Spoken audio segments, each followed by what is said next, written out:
nhớ trong rồiจะพูดเยอะสุดส่วนตัวจะสนใจ3 โลระยะ4 โลจะหมูทกของศิลาเสียแค่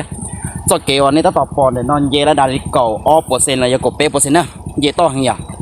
ยังเลยอยู่เรารีวิวรู้เช็ดยาวว่า3 โลเนี่ยนอนเยคอนอโตเราระยะที่โตเราเนี่ยใช่นะแค่ยังเลยเป็นบ้าใช่นะรู้เช็ดตัวไหนนั่นนะนั่นนะว่าพงเยื่อกว่าเตียยอดจะไปเมืองคนอาชีพไปสันลัวไปสังขวานะเจเยอะกูผลิตจากเช3 โลนะโอเคแล้วนั่นตัวสนใจเจเสียหายด้วยนะนี่ชมแต่ซื้อมาอยู่ชัวเต้นเนี่ยจะเฉียนในหูนะอย่ามาอยู่เต้นในโทรศัพท์เหรอไปฉีดปลาเราจะชนนะ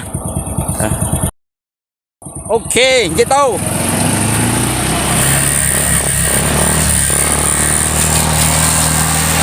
ไอ้หมูเราเลยต้องเลย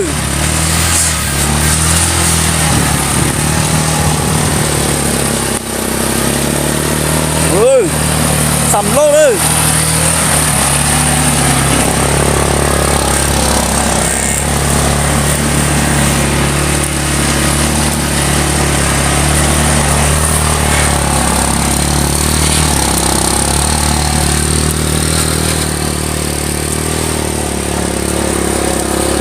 มาดูกูเป๋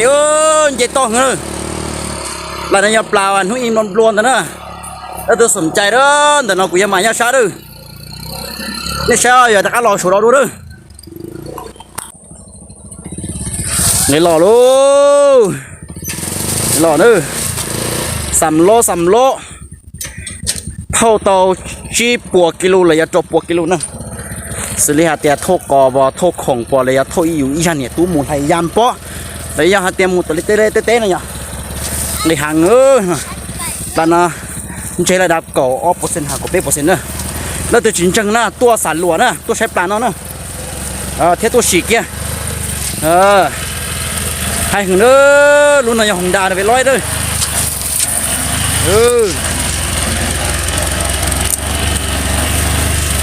เจ๋งเลยโอ้ยจะปลาตรงนี้เดี๋ยวไอ้เดี๋ยวให้พอเลยลูกเลิศตื่นสนใจเด้อคอมเมนต์ตัวกูเทียเสียหากูต่อไปเด้อโตห้องหรือเกินเลยทกขาตัวตาชีเด้อเบอร์เดี๋ยวนะทกขาตัวเด้อม้วนโหลม้วนหายตาชีเด้อทกขาตัวตาชีกงเตี้ยเด้อเท่าตัว10 กิโลเด้อทกขาตัวตาชีทกขาเล็ดโปรหรอโตแล้วเล็ดเป๊ะหรอโตเล็ด